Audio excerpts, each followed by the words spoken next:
Office of the Special Prosecutor, I am not permitted to go into the details of the charges. But the charge sheet is a public document and has been made available. And all of you, I'm sure, have access to it. There are 78 charges against Honorable Ken Ofori-Atta and his accomplices, and they border on causing financial loss to the state, using public office for private benefit, and so on and so forth. So you can look at the charge sheet and then make up your minds with respect to the charges. So I won't comment on them in today's press conference. Basically, what I want Ghanaians to know is that this government is committed to accountability. And the government has taken the requisite steps that are legally required for the Honorable Ken Ofori-Atta and Ernest Dakun Akure to be extradited to Ghana, to be brought to Ghana to face justice. As I indicated earlier, it is now left to the judicial authorities in the United States to assess the entire package that we have presented to find out whether there is sufficient basis for him to be extradited. But as I mentioned earlier, the major announcement that I have this morning is in relation to an investigation conducted by the Economic and Organized Crime, which led to a very big recovery of proceeds of crime. As you are all aware, the Economic and Organized Crime Office is one of the key law enforcement agencies that works directly under the Office of the Attorney General. Since assuming office as Attorney General, I have worked closely with the Executive Director of the office, that is EOCO, Mr. Raymond Archer, and the management and staff of the EOCO to ensure that the fight against economic and organized criminal enterprises is sustained. The investigation I'm about to announce and the results of that investigation demonstrate the commitment of the Economic and Organized Crime Office to the fight against organized criminal enterprises. The investigation, which by the way is still ongoing, was complex and at the same time groundbreaking. In or around 2019, a criminal network comprising mostly of Chinese and Malaysians targeted both Ghanaian and British citizens using e-commerce websites and online fraudulent investment schemes. The gang established a Ghanaian company in 2019 to front their criminal enterprise. According to official records obtained by the Economic and Organized Crime Office, the company's principal business was described as general trading and online trading and marketing. This is how the criminal enterprise worked. The victims were permitted to purchase products online from the company's e-commerce website by paying a registration fee. Once the victims signed on, they were encouraged to purchase investment packages, which range from 770 Ghana cedis to 9,240 Ghana cedis. The criminals developed attractive flyers to promote fraudulent investment and categorized the investment into classes. So they had VIP 1, VIP 2, VIP 3, VIP 4 to VIP 5. And depending on the package, the price would enhance or increase. Victims were informed that they would make fantastic earnings by operating trading accounts as well as owning an online shop and trading in the company's goods on its online platform. Typical of most Ponzi schemes, victims were encouraged to embark on recruiting other victims through networking and referral systems. These investment packages could also be purchased via virtual currencies. The payments to the company in Ghana were either made by mobile money, cash, or via a crypto wallet. The criminals produced a how-to video demonstrating how to make payment using virtual currency. This video greatly assisted the Economic and Organized Crime Office in tracing the crypto wallet, which was used to receive the money and launder the proceeds of the criminal enterprise. Using very sophisticated tools such as chain analysis reactor, a software used to analyze cryptocurrency transactions on a blockchain, the EOCO identified the transfer of funds into the cryptocurrency wallet linked to the criminal enterprise. EOCO investigators established that the crypto wallets of the company were held on a crypto exchange platform called OKX, which was located offshore Seychelles. As it turned out, OKX's own internal investigation suggested that the criminal cluster, which EOCO was pursuing, had been found to be fraudulent. The suspicion of fraud stemmed from the fact that over 1,000 transactions from this cluster originated from a particular computer IP address and from a particular location, suggesting the transactions must have been done by an individual. EOCO obtained KYC, which is Know Your Customer information from OKX, who showed that the owner of the crypto wallet, a Chinese national who worked in Ghana under a residence permit and also worked for the company which was used to defraud several Ghanaians and British citizens. This Chinese individual was also named by Ghanaian victims as a person who directly received funds from them in respect of the fraudulent investment scheme. Having connected the dots, EOCO managed to freeze the tainted wallets and serve the freezing order on OKX. The office also worked with OKX to notify the holders of the wallets. Realizing that the wallets had been frozen, the suspects sent emissaries to inquire why their wallets had been frozen. EOCO informed the suspects about the reasons for freezing the wallets and invited them to come to Ghana for further investigation. In the course of the investigation, the company which was used to defraud Ghanaians and British victims was closed down and its operations disappeared into thin air. Faced with a daunting task, EOCO applied to the Malaysian authorities for mutual legal assistance with a view to tracking down the directors of the criminal enterprise which it had established through investigations was Malaysian. There was no response from the Malaysian authorities.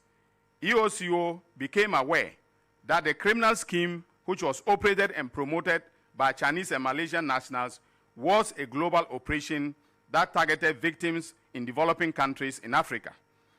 Therefore, and faced with the lack of cooperation from the Asian authorities, EOCO turned to the National Crime Agency of the United Kingdom for assistance and also enlisted the services of Comply Crypto Depository, a crypto asset management and realization company based in the UK, to facilitate the transfer of the tainted virtual assets from all the 4 seized crypto wallets that received the virtual currency transfers from the criminal cluster to a virtual asset custodian company called Zodiac Custody. Zodiac thus worked with EOCO to hold the virtual currencies under the control of the applicant, that is EOCO, until the assets were realized in fiat value and transferred into a bank account in the name of the applicant. EOCO then turned to Ghana's judiciary and obtained a High Court order on May 27, 2025, to the effect that OKX should transfer all crypto assets in its custody to Zodiac, and for Zodiac also to realize same into currency, fiat currency, and pay its dollar equivalent into the EOCO exhibit account. Additionally, the High Court ordered that upon the receipt of the funds, EOCO should cater to the victims of the crime. Through this approach, EOCO successfully used our local laws to freeze and recover virtual assets hidden in foreign jurisdictions.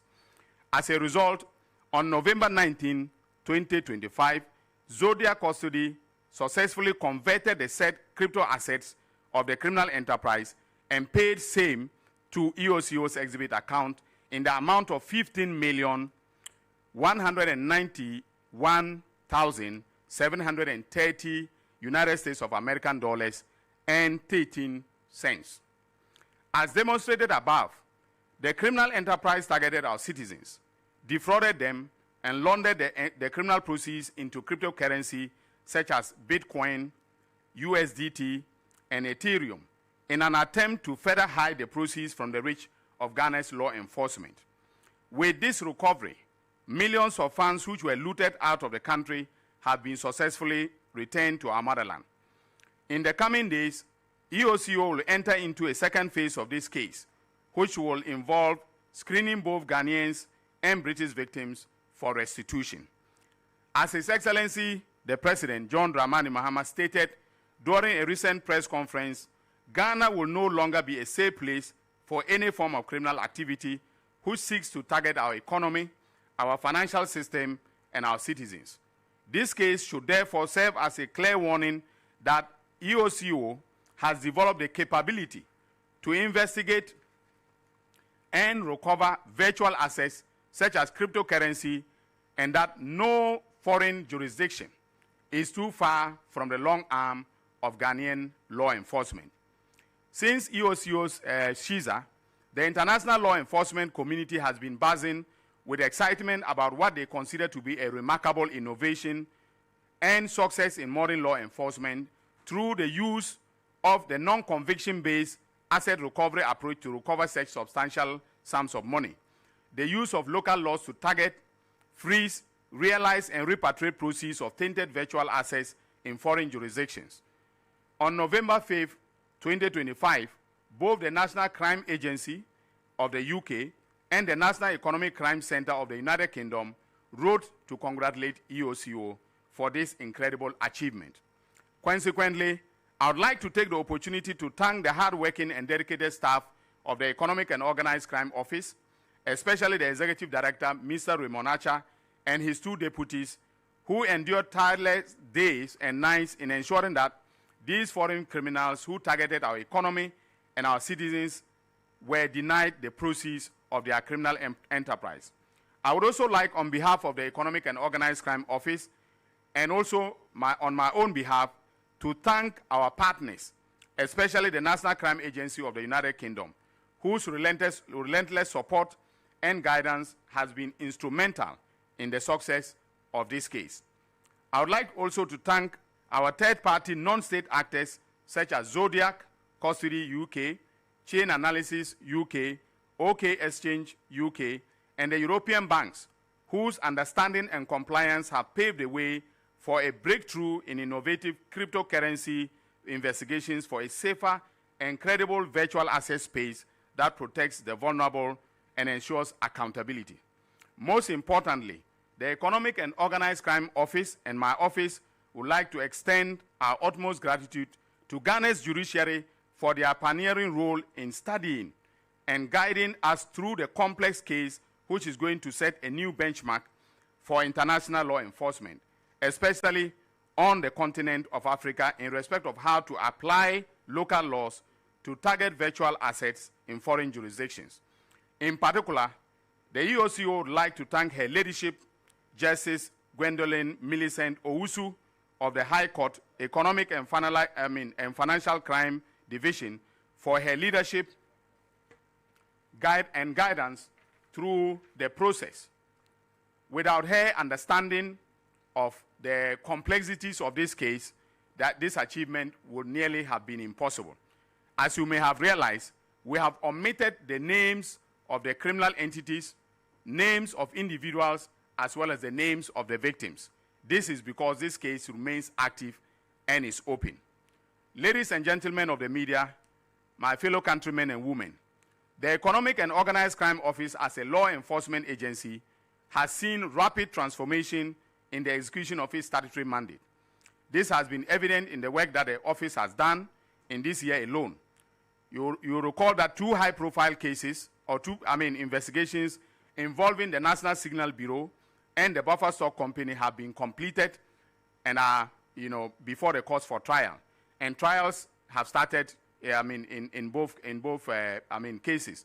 Other dockets have been completed and are awaiting review by my office prior to charges being filed. And I'm sure the Minister for Government Communications will confirm later that we have another announcement to make on Monday involving some high-profile, politically exposed persons that got themselves involved in certain criminal activities. Now, in terms of recoveries, the Economic and Organized Crime has exceeded the 2025 target, which was set at 200 million. Recoveries currently stand at 337.4 million. This figure means that it has exceeded its 2025 recovery by over 133.4 million. This is the highest recovery in the history of the agency. The recovery represents completed cases of both direct and indirect recoveries. Direct recoveries are recoveries that are deposited directly into the exhibit account of the office. This currently stands at about 194 million. Indirect recoveries, on the other hand, are recoveries that are paid directly to either GRA or the consolidated fund. This amount stands at 142.6 million. The success story of the Economic and Organized Crime Office shows that institutions matter, but institutional leadership is crucial to the success of the institutions we create as a country. The current leadership of the EOCO shows that when leadership bestows integrity, institutions perform their mandated functions optimally. At the national level, we are witnesses to the leadership being provided by His Excellency John Dramani Mahama. Without his committed support for my office and the EOCO, we would not have been here today. We are grateful for that support. So, ladies and gentlemen, this is the end of the announcement. So the basic takeaway is that through very complex, very groundbreaking investigations conducted by one of Ghana's foremost law enforcement agencies, we have recovered 15.191 million United States of American dollars. Some of that money will go to pay victims that were defrauded, but a greater part of the money will be retained, and then paid into the public kitty. So this is the announcement for today. Thank you very much. If you have any questions, I will now take them. All right. Thank you very much, Honorable Attorney General, for that crisp briefing. So for those of you in the media present here who have questions for him in relation to the subject matter of today's press conference, or any matter that is under his jurisdiction, you are free now to walk to the microphone, identify yourself, and ask the question.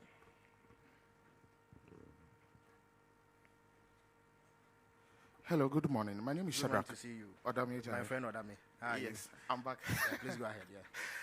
Metro TV Ghana. Yesterday, prior to his presentation today, I was going through social media and I saw this. It says, how does the Attorney General answer Ghanaians who said the extradition order should cut both ways, such that when the U.S. wants someone extradited to U.S., we also exchange with someone on Ghana's wanted list, i.e. Ken Ofori-Atta for Abu Treka? Thank you. All right. In other words, you are saying that there should be reciprocity. Okay. It's a valid question. Is there any other question, please?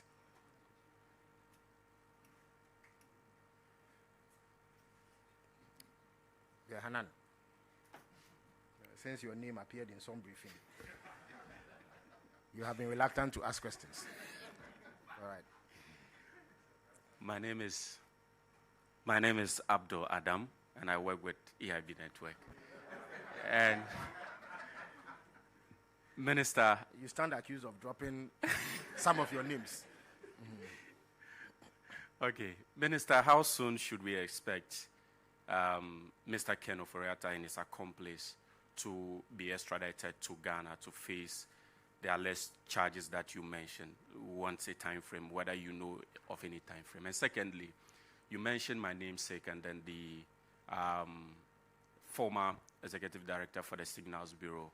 And the last time you were in court, represented by your deputy AG, the head of finance at the National Signals Bureau is said to have contradicted what you made public the last time, that some amount of 7 million Ghana cedis in terms of transfer were made, dollars rather, was made. But then the head of finance at the National Signals Bureau is said to have contradicted what you said, bringing back arguments that you ought to file your charges rather than announcing these charges in the media. So is it the case that you say you have an announcement on Monday? Would you be guided and wait and file your charges and prosecute your case in court rather than continuously engaging us, even though you are accounting to the people? People think that that would be much better. Would you agree? Thank you. Right. Thank you very much for your question. Is there any other, please? All right. So I would invite the Attorney General to answer these questions. Thank you very much. Yeah. Thank you very much. The first question relates to the principle of reciprocity, whether we should expect that the U.S. authorities, having taken some Ghanaians by way of extradition to the United States of America, will also, in exchange, reciprocate by extraditing Ken Ofori-Atta to Ghana. Now, the principle of reciprocity underlines extradition proceedings. And usually, without a bilateral treaty or a multilateral treaty arrangement that obligates a state to extradite persons accused of crime that are found within its territory to another country, usually extradition cannot take place. In the case of Ghana and the United States of America, there is a 1931 extradition treaty that was signed between the United States of America and Great Britain when Ghana was a colony of the United Kingdom of Great Britain and Northern Ireland. Now, that treaty expired as far as the United Kingdom is concerned. So it's no longer applicable between the United States and the United Kingdom. But it has not expired. It was renewed when we became independent in 1957. And so it is still in existence between Ghana and the United States. Now, if you look at Article 3 of that extradition treaty, it lists the extraditable offenses.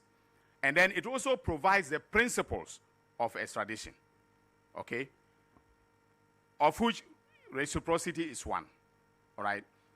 But extradition is based upon certain legal principles, okay? Now, if the offense, for instance, does not fall within the ambit of the extraditable offenses provided under the treaty, it will be very difficult for the person to be extradited.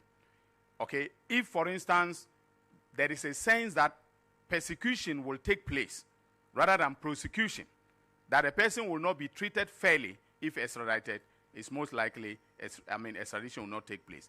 If you cannot show by your extradition packet, that is the request that you have sent to the U.S., that the one that I have sent to the U.S., there is sufficient evidence, okay, to come to a conclusion, a reasonable conclusion that a crime has been committed, even though you still have the burden to prove that crime beyond reasonable doubt, all right, extradition may not be granted.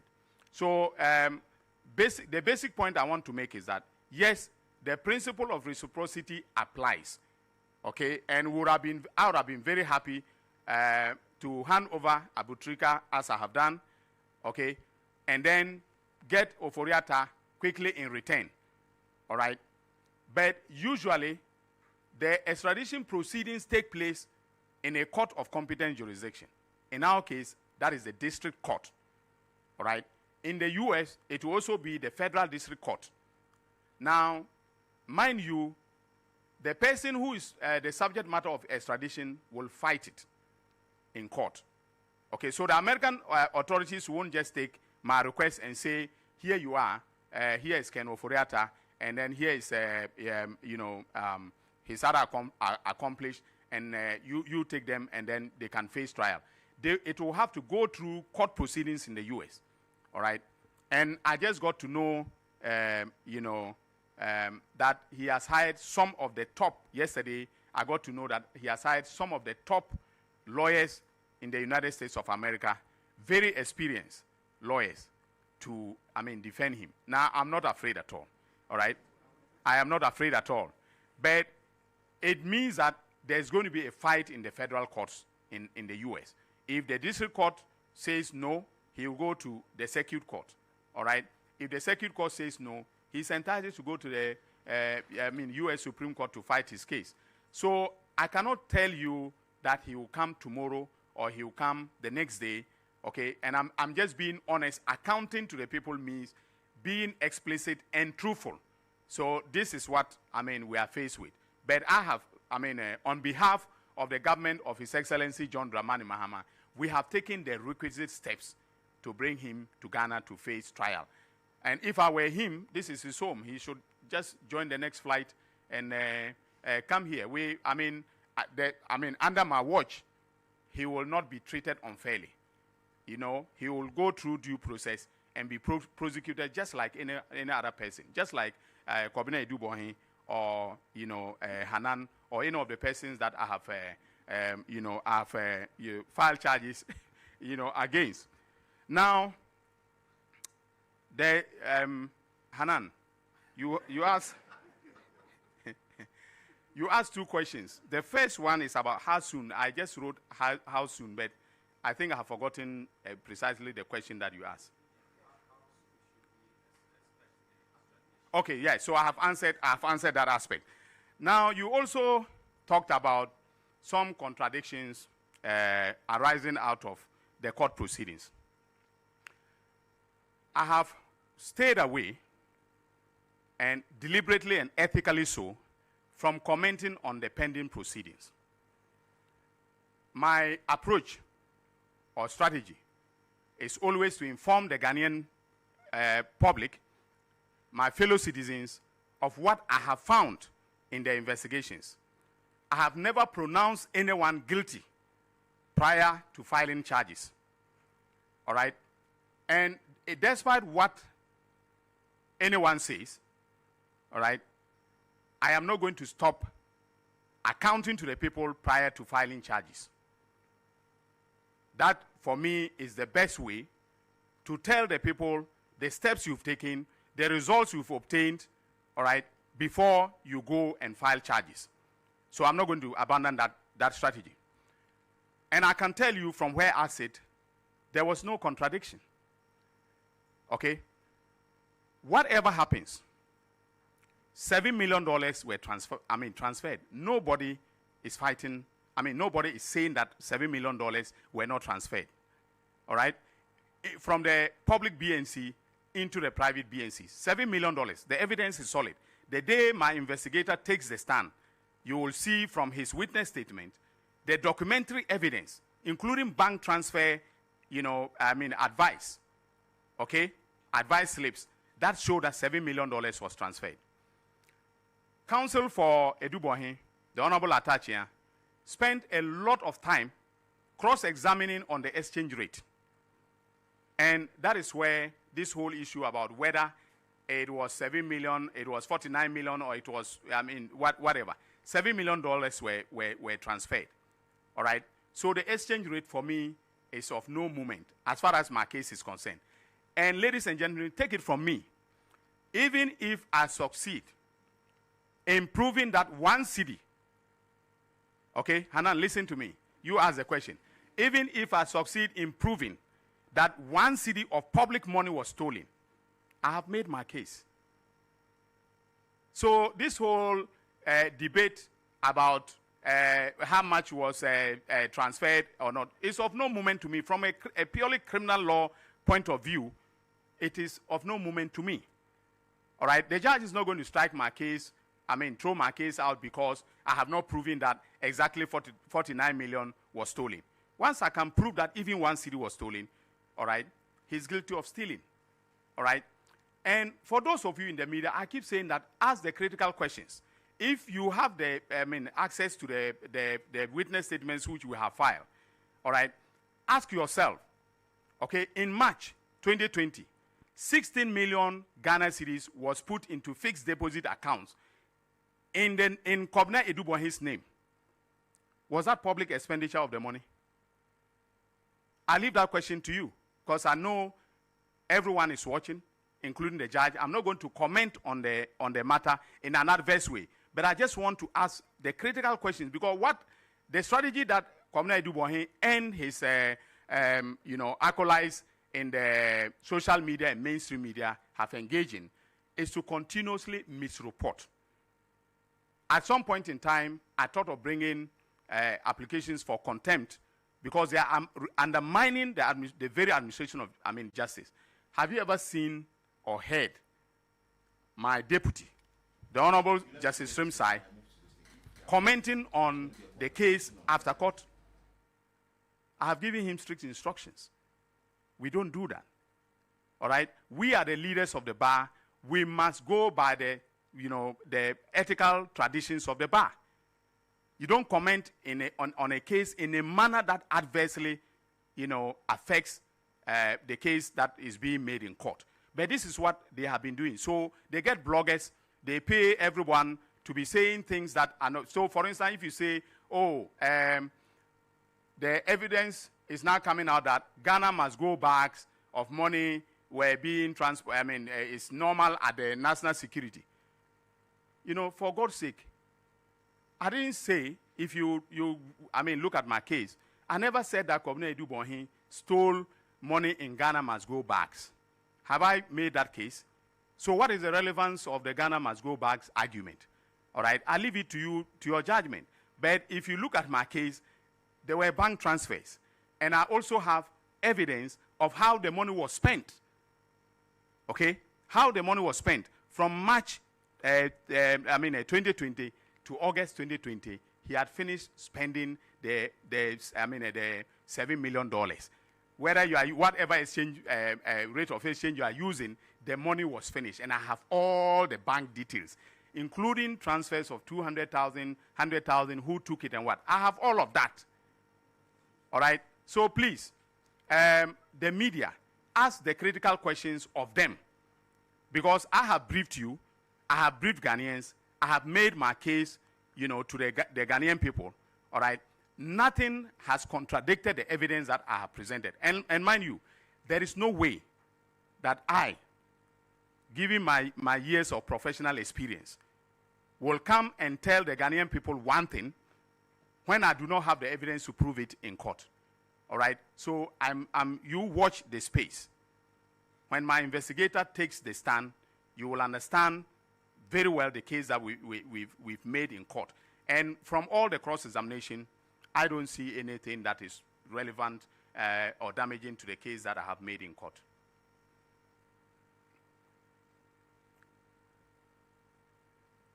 Are there any more questions? Okay. Yeah. Maxwell Ababa, Joy FM. Joy FM Joy News here. Thank you. Okay, so we've been talking about the extradition. We've been seeing a lot of extradition of our nationals to other countries to face justice. But we've also seen the repatriation of nationals from neighboring countries, some of them engaged in cyber crime, some of them engaged in romance fraud and all of that. Sometime in April, the Interior Minister actually said that we are not interested in prosecuting our neighbors who come in and then engage in cyber, crime and then romance fraud. I have the specific quote there. He said sometime in April 2025. Daily Graphic actually published that. I don't have my phone here. I would have pulled out the exact quote. So I want to find out from you, are we going to continue repatriating persons engaged in romance fraud, those who come from neighboring countries? Are we going to continue repatriating them, or we would prosecute them? I'm asking this because I think on Sunday, the Cybersecurity Authority made a major, arrest somewhere around Kaswa. Are we going to prosecute those people, or, repatriate them? Because it will be counterproductive if we repatriate them. Some of them will just jump on the next available bus and then come back to Ghana. My second question has to do with the Cybersecurity Amendment Bill 2025. I know your office contributes actually in the drafting of bills, and you have legal oversights in that area. Many have raised concerns that aspects of that bill criminalizes free speech. They say that it also duplicates functions that other state institutions are already providing. President Mahama, I remember the GG Awards, stated that he's heard the concerns of civil society organizations, and something is going to be done about that particular bill. I want to find out from you, have these concerns reached your desk, and what changes are we likely to see to that bill? Thank you. All right. Thank you very much. So your first question relates to repatriation and prosecution or prosecution. Well, I don't remember precisely what the Honorable Minister for the Interior said with respect to whether we will repatriate those who have engaged in romance scam or will prosecute them here in Ghana. But granted that he said he will rather repatriate them to their countries of origin rather than prosecute them, all right? You always have a choice. And in the case of romance scam in particular, the victims may not be Ghanaians, all right? The crime would have taken place within the territory of Ghana. In other words, within the jurisdiction of Ghana, meaning that Ghana has, authority or the power to prosecute the persons involved in that crime, all right? But it is also the case that the country of the victims will also have the power to prosecute, all right? The choice that you have to make is whether you want to expend resources prosecuting them or you want to repatriate them. And if you are repatriating them, you have to give reasons to the country. Say, let's say that they are Nigerians. We don't just repatriate by taking them to the Nigerian border and letting them, get off the plane or the bus, and that is the end of the story. Okay? We hand them over with documentation to the Nigerian authorities, and they can then decide that they are going to take action, to prosecute them. Okay? So when it comes to romance scam, it is a complex story. So, for instance, in the case of those that we are faced with now, with Abutrika being the latest one, all right, most of the victims are Americans, all right. In his case, the story is that the romance scam led to elderly Americans losing as much as $8 million United States of American dollars. And that is why the extradition request was made, all right.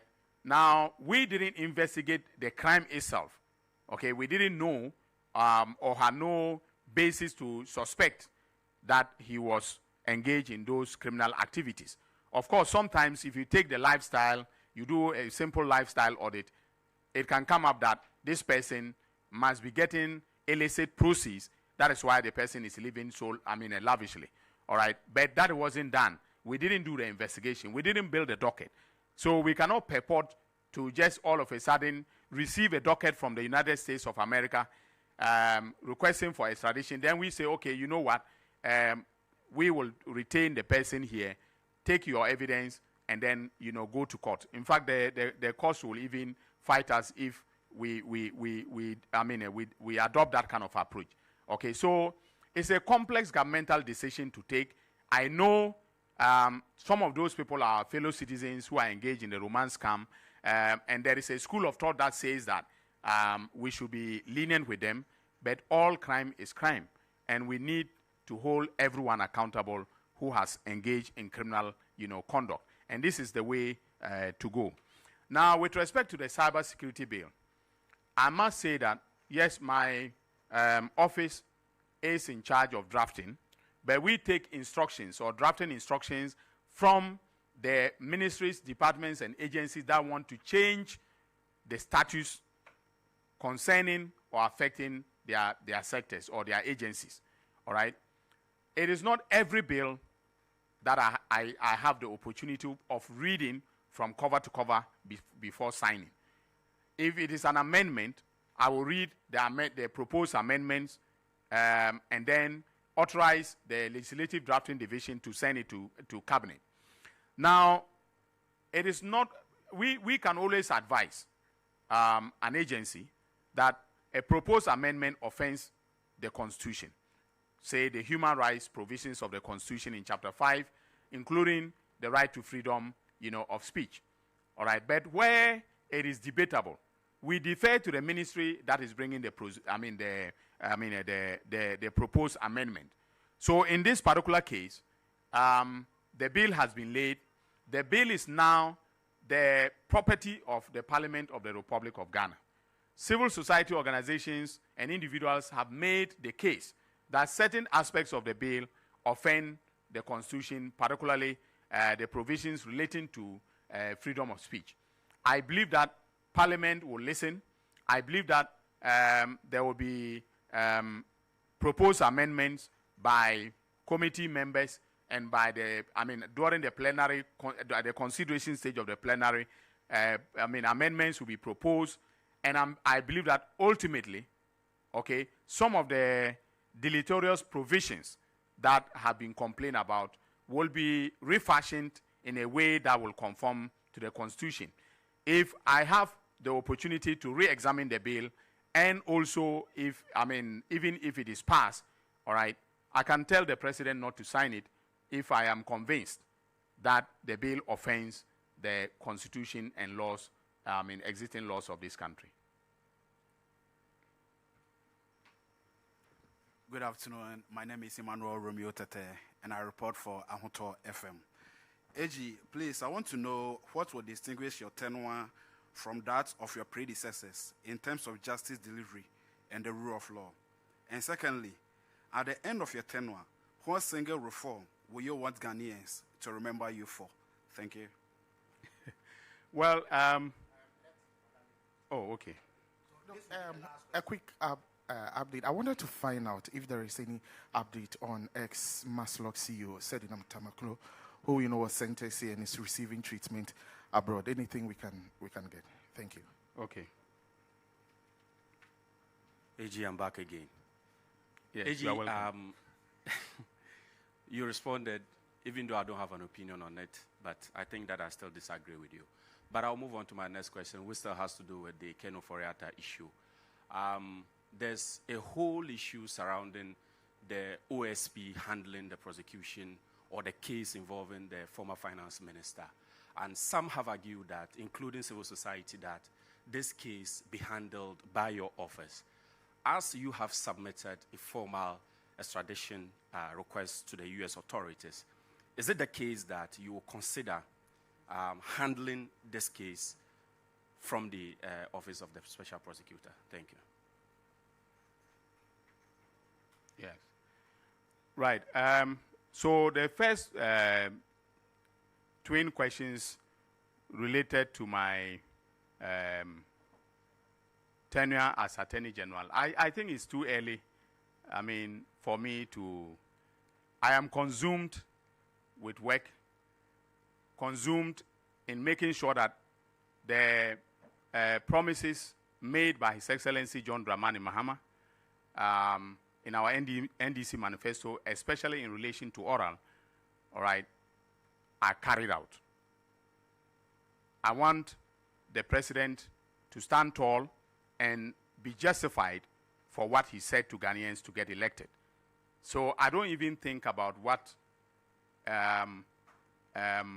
Ghanaians will say is my best legacy, right? I work and I want to leave the work to speak for itself. I do my best and I leave the rest to God. So I'm not someone who is thinking about legacy. But if there's one thing that I individually championed and which the party itself took up very strongly, and Mr. President took it up very strongly, is professional legal education reform. And I think I've had the occasion to tell the media that I drafted a bill in opposition, optimistically waiting for His Excellency to come to power for us to implement the reforms. I have laid a bill in Parliament. We just had a meeting with the General Legal Counsel where I did a presentation of the new reforms that are contemplated by the bill. I think it is one thing that is going to transform professional legal education in Ghana. And if it is successful, maybe in future I will look back and say this was a good thing that I did. And Ghanaians will look back and say it was a good thing that I did. But other than that, I don't work and think about whether I'm going to... I just do my work as best as I can and ethically as possible, and then I leave the rest to be judged by the people of this country. Now, the other thing is about... The other question relates to the Maslock CEO, the former Maslock CEO. I had to answer questions in Parliament in relation to her, and that is in relation to her extradition. And I did indicate to Parliament that in July of 2024, the formal request for her extradition was put in by my predecessor, right? In other words, it was put in by my office. Now, the American authorities have, worked on it. Okay, they've worked on the extradition. The extradition proceedings have taken place in the United States. And we are expecting that, barring any appeal by her lawyers, she may, very soon be extradited to Ghana to serve her prison term. And her lawyers, of course, if she comes and she instructs them to go to court on her behalf because she was tried in absentia, that will be another, angle to the matter. But that drama will be played out here on this side of the Atlantic and not in the United States of America. So that is all that I can say about her. I don't have any definitive information about when she will be, extradited, but the Americans have indicated that they've completed the process. Now, Hanan wants to walk me into a controversy and trouble. I will avoid that controversy, right? Whether I should take over the Ken Ofori-Atta trial. The OSP is independent, statutorily so, of the Attorney General. The OSP prosecutes on the authority of the Attorney General in its law, all right? Unless there is any legally sound basis for the Attorney General to say he is interfering in the work of the OSP, all right, there cannot be any interference. I can't take over an investigation. I can't take over a prosecution, all right? Now, the reason why I had to do the extradition is because by law, I'm the central authority. Or let me put it this way, the Office of the Attorney General is the central authority for extraditions. So it was unavoidable. The OSP cannot request for the Americans to bring Ken Ofori-Atta home. If he does, that will be legally flawed, and it will just be a non-starter. As far as the Americans are concerned, they will just throw it away, all right? So the OSP had to work cooperatively with me, all right, in order for us to send this extradition package, to the United States of America. That is all. That's the limit of my authority. Beyond that, I cannot take over the prosecution just because I am the one, applying for the extradition to the from the Americans. Yeah, yes, I have heard the arguments that people are making. All right, are they sound arguments?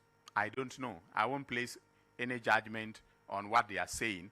All right, but for me, the important thing is that the OSP has done its work. I have also done my work, and whether or not what the OSP is doing in court will become successful, we are all watching. Thank you.